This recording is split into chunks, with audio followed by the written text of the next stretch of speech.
নমস্কাৰ লাৰ্ণিং কিবলৈ সকলোকে স্বাগতম। আজি আমি এপিএসসি সিসেট পেপাৰখনৰ ষ্ট্ৰেটেজিৰ বিষয়ে আলোচনা কৰিম। তো এতিয়া এপিএসসি প্ৰিলিমছ এক্সাম যেতিয়া দিব যায় তাত দুখন পেপাৰ থাকে, পেপাৰ 1 এণ্ড পেপাৰ 2। পেপাৰ 1 খন জিএছৰ হয়, সেইখনৰ মাৰ্কছৰ ওপৰত নিৰ্ভৰ কৰে যে আপুনি সেকেন্ড ষ্টেজলৈকে মেইনছ পৰীক্ষা লিখিব পাৰিব নে নোৱাৰিব তাৰ ওপৰত নিৰ্ভৰ কৰে। সেইকাৰণে সেইখন খুব জোৰ দি ফেলে সবে প্ৰিপাৰেচন কৰি থাকে, তাত ক'ব লগা একো নাই। বাট সিসেট পেপাৰখন কোৱালিফাইং নেচাৰৰ হয়। কোৱালিফাইং নেচাৰৰ হোৱাৰ কাৰণে বহুতে অলপমান ইগনোৰো কৰে, আৰু তাৰ কাৰণ এইটোও যে যিসকলৰ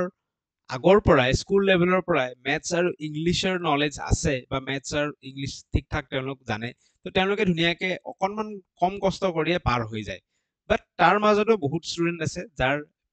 বেকগ্ৰাউণ্ড মেথছ আৰু ইংলিছত অকণমান উইক হয়, তেওঁলোকে কিছু কষ্ট কৰিব লগা হয় এপিএসসি সিসেট পেপাৰখন পাৰ কৰিবলৈ। সো এইখন পেপাৰৰ ষ্ট্ৰেটেজিৰ বিষয়ে আমি আলোচনা কৰিম। যদি আপোনালোকে কেনেকৈ এইখনৰ প্ৰিপাৰেচন কৰিম বুলি ভাবিছে কম সময়ত, আজিৰ ভিডিঅ'টোৱে সহায় কৰিব, কাৰণ আমি ইম্পৰ্টেণ্ট টপিকসমূহ কি কি চাই যাব লাগে সেই বিষয়ে আলোচনা কৰিম। তো সিসেট পেপাৰখন আৰম্ভ কৰিছো আলোচনা।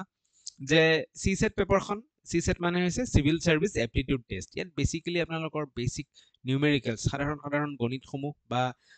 ইংলিছৰ নলেজ, ঠিক আছে, নলেজ বুলি কওঁতে যে ইংলিছ আপুনি পেছেজ এটা পঢ়ি বুজি পাইছে নে নাই সেইবোৰ টেষ্ট কৰা হয় ইয়াত, বা ডিচিশন মেকিঙৰ ওপৰত অলপ টেষ্ট থাকে, ৰিজনিঙৰ ওপৰত অলপ টেষ্ট থাকে, তেনেধৰণৰ এখন পেপাৰ হয় যিখনত নেকি আপোনাৰ 200 মাৰ্কছৰ পেপাৰ হ'ব, কিন্তু ইয়াত টোটেল কুৱেশ্যনছ থাকিব 80টা কুৱেশ্যনছ, ঠিক আছে। তাৰে আপুনি 33% যদি পায়, তাৰমানে 200ৰ ভিতৰত যদি 66 মাৰ্কছ আপুনি স্ক'ৰ কৰে, তাত কোৱালিফাই হৈ যাব পাৰে, ঠিক আছে। কিন্তু যিহেতু নেগেটিভ মাৰ্কিং থাকে, চ' 80ৰ যদি আমি 33% চাওঁ, দেট ইজ এপ্ৰক্সিমেটলি 27, ঠিক আছে। চাব গ'লে যে 27টা কুৱেশ্যন শুদ্ধ কৰিলেই হৈ যায়, কিন্তু যিহেতু নেগেটিভ মাৰ্কিং থাকে আমি ৰিস্ক ল'ব নোৱাৰো, সেইকাৰণে আমি সেফ স্ক'ৰ বুলি ক'লে প্ৰায় 80টা কুৱেশ্যনৰ ভিতৰত আমি প্ৰায় 42ৰ পৰা 45টা মান কুৱেশ্যন যদি আমি শুদ্ধকে কৰি আহিব পাৰো, বা ইমানমান কুৱেশ্যন যদি আমি এটেম্প কৰি আহিব পাৰো, সেইটো এটা সেফ স্ক'ৰ বুলি মানা হয়, ঠিক আছে। নেক্সট কথাটো হৈছে যে সিসেট পেপাৰখন কেনেধৰণৰ, যে যদিও পেপাৰ 1 খনৰ ওপৰত ডিচাইড হ'ব যে আপুনি মেইনছ পৰীক্ষা লিখিব পাৰিব নে নোৱাৰিব, বাট সিসেট পেপাৰখন প্ৰথমতে চেক কৰা হয়, ঠিক আছে। যদি আপুনি সিসেট পেপাৰখনত কোৱালিফাই কৰা নাই, তেতিয়াহ'লে পেপাৰ 1 খন আপোনাৰ চেকেই নকৰে, তাতেই ৰাখি দিব, ঠিক আছে। তো সিসেট পেপাৰখন কোৱালিফাইং হ'লেও এইখন কোৱালিফাই কৰিবই লাগিব মেইনছত যাবলৈ। পেপাৰ 1 যিমান ভাল কৰিলেও সিসেট বেয়া হ'লে তেতিয়া মেইনছলৈ যাব নোৱাৰিব। সো আহক আমি সিসেটৰ সিলেবাছৰ বিষয়ে ডিছকাছ কৰোঁ। প্ৰথম কথা, ৰিডিং কম্প্ৰিহেনশ্যন থাকিব, ইয়াত বেছিকেলি পেছেজ থাকিব, বাট পেছেজসমূহ যি আমাৰ গ্ৰেড 3 এক্সামসমূহত পেছেজ আহে তাতকৈ অকণমান টাফ হয় আৰু বহুত লেংদি হয়। আৰু ধৰক এখন পেজ আছে, এখন পেজত অলমষ্ট কেতিয়াবাতো 2 পেজ 1.5 পেজ মানৰ পেছেজ থাকে, 1.5 পেজ নাথাকিলেও অলমষ্ট ইমানখিনি মান পেছেজ থাকিব, আৰু ইয়াতে প্ৰশ্ন থাকিব। গ্ৰেড 3 এক্সামবোৰত কি হয়, এটা দীঘল পেছেজ পঢ়িলে তাৰ পৰা তাৰ তলত 5টা কুৱেশ্যন থাকিব, এটা পেছেজৰ 5টা কুৱেশ্যন কৰিলে মাৰ্কছটো মিলি যায়, হৈ যায়, আৰু এটা পেছেজত যিমান পঢ়োতে যিমানখিনি সময় লাগিল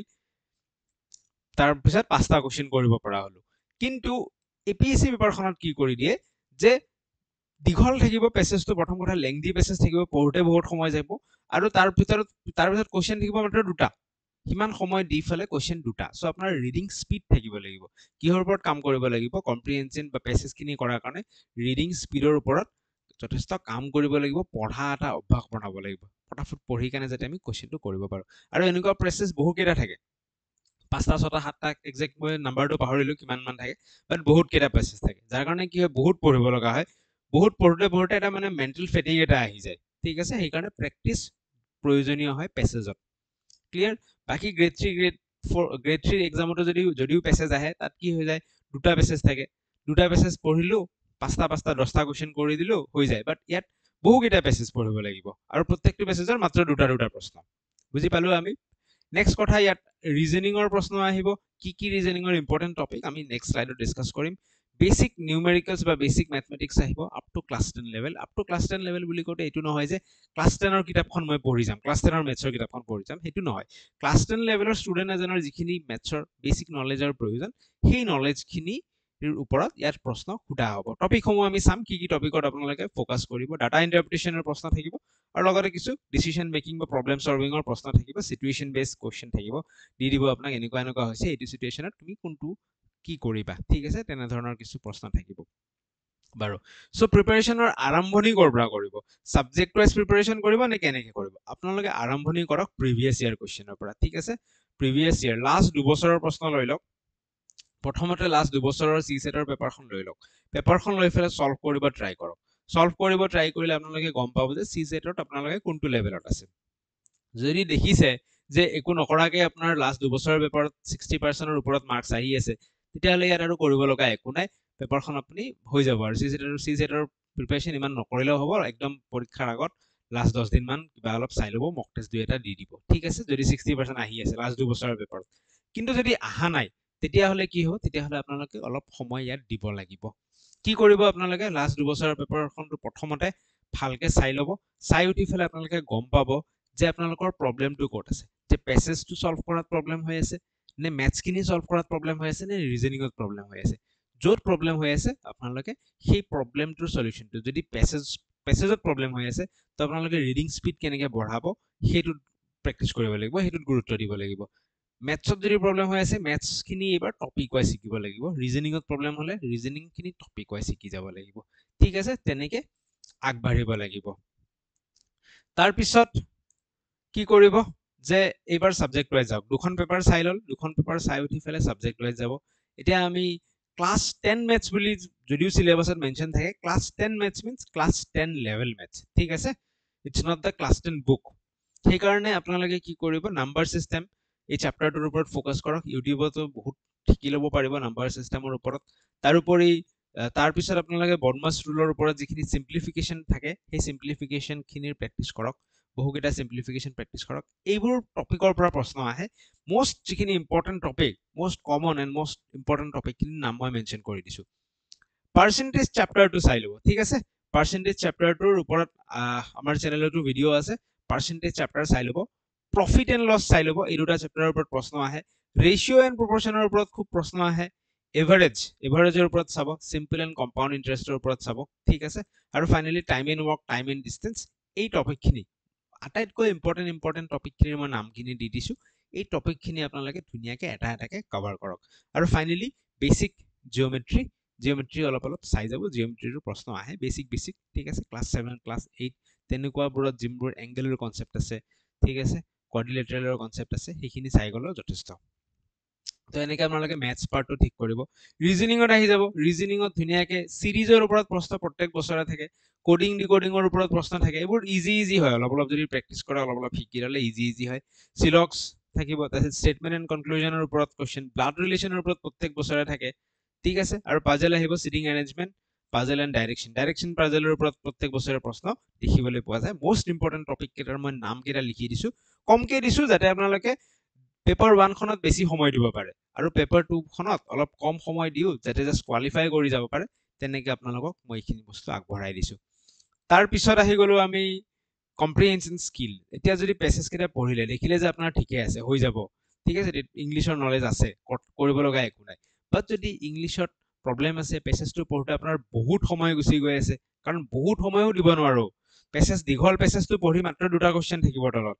তো সেই কাৰণে আমাৰ ৰিডিং স্পীড বঢ়াব লাগিব ৰিডিং স্পীড বঢ়োৱাৰ কাৰণে নিউজ পেপাৰ পঢ়া আৰম্ভ কৰিব পাৰে ঠিক আছে নিউজ পেপাৰ বুলি ক'লে বহুতে হিন্দু সাজেষ্ট কৰে কিবা সাজেষ্ট কৰে বাট যদি আসাম ট্ৰিবিউনৰ পৰা ষ্টাৰ্ট কৰিব পাৰে আসাম ট্ৰিবিউনৰ পৰা ষ্টাৰ্ট কৰিলেও হৈ যাব জাস্ট পঢ়া আৰু পঢ়ি ফেলে বস্তুখিনি বুজি পাইছে নে নাই তাৰে টোনটো কি ক'ব বিচাৰিছে বা ইনফাৰেন্স না কি কনক্লুজন এটা আমি উলিয়াই ল'ব পাৰো সেই আৰ্টিকেলটোৰ পৰা বা মেইন আইডিয়া কি হয় আৰ্টিকেলটোৰ পৰা সেইখিনি আমি যদি জানো ডেইলি যদি এডিটৰিয়েলটো পঢ়ি দিওঁ এডিটৰিয়েলত দুটামান থাকে এটা দুটা যদি আমি এডিটৰিয়েলৰ আৰ্টিকেল ডাঙৰ আৰ্টিকেল পঢ়ি দিওঁ আমাৰ ৰিডিং স্পীড অটোমেটিক্যালি আৰু কম্প্ৰিহেনশন স্পীড অটোমেটিক্যালি ডেভেলপ হৈ যাব এনেকৈ আমি আগবাঢ়িব পাৰো আৰু ফাইনালি আপোনালোকে কি কৰিব আটাইতকৈ আচ্ছা ডাটা ইন্টাৰপ্ৰিটেশ্যন আছে ডাটা ইন্টাৰপ্ৰিটেশ্যনৰ প্ৰশ্ন আহিব পাই চাৰ্টৰ এইটো মেথছৰ ভিতৰতে আহি যাব পাই চাৰ্ট বাৰ গ্ৰাফ টেবলছ এনে ধৰণৰ প্ৰশ্ন আহিব এইবোৰ প্ৰেক্টিছ কৰিব লাগিব অলপ লাইন গ্ৰাফ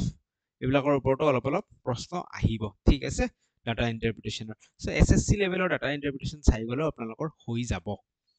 আৰু ফাইনালি কি কৰিব প্ৰেক্টিছ কৰিব লাগিব প্ৰিভিয়াস পেপাৰটো আপোনালোকে অসমত বহুত বেছি নাপাব সো মক টেষ্ট পাই যাব আপোনালোকে কেতিয়াবা কি পাব যে 10খন পেপাৰৰ মক টেষ্ট তেনেকুৱা 10খন পেপাৰৰ মক টেষ্টৰ বুক পাব তেনেকুৱা বুক এখন আনিও যদি 10খন পেপাৰ আপোনালোকে মক টেষ্ট দি যায় তেতিয়া বঢ়িয়াকৈ হৈ যাব সো ষ্টাৰ্টিঙত সেকশনাল প্ৰেক্টিছ ষ্টাৰ্ট কৰক তাৰমানে বোলে আজি মেথছ খিনি কৰিলো আজি ইংলিছ খিনি কৰিলো ষ্টাৰ্টিঙত সেনেকৈ কৰক বাট পৰীক্ষাৰ আগে আগে কি কৰিব ফুল লেংথ মক দিব যদি কৰবাত কোচিং লৈ থৈছে কোচিংৰ ফালৰ পৰাটো আপোনালোকক মক টেষ্টৰ সুবিধা দি দিব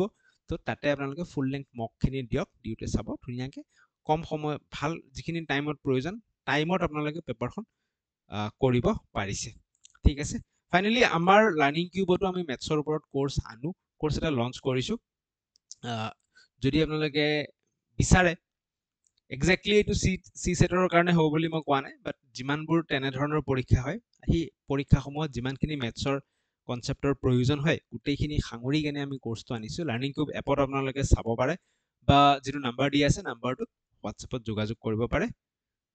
কি ধৰণৰ কি কথা বেছি অধিক কথা জানিবলৈ বাৰু এইখিনি থ্যাংক ইউ সো মাচ পুনৰ লগ পাম যদি চেনেলটো ভাল পাইছে সাবস্ক্ৰাইব কৰিব কমেন্ট এটা দি থৈ যাব আপোনালোকৰ ফিডবেক বা আগলৈ কেনে ধৰণৰ ভিডিও বিচাৰে কিবা এটা কমেন্ট দি থৈ যাব থ্যাংক ইউ পুনৰ লগ পাম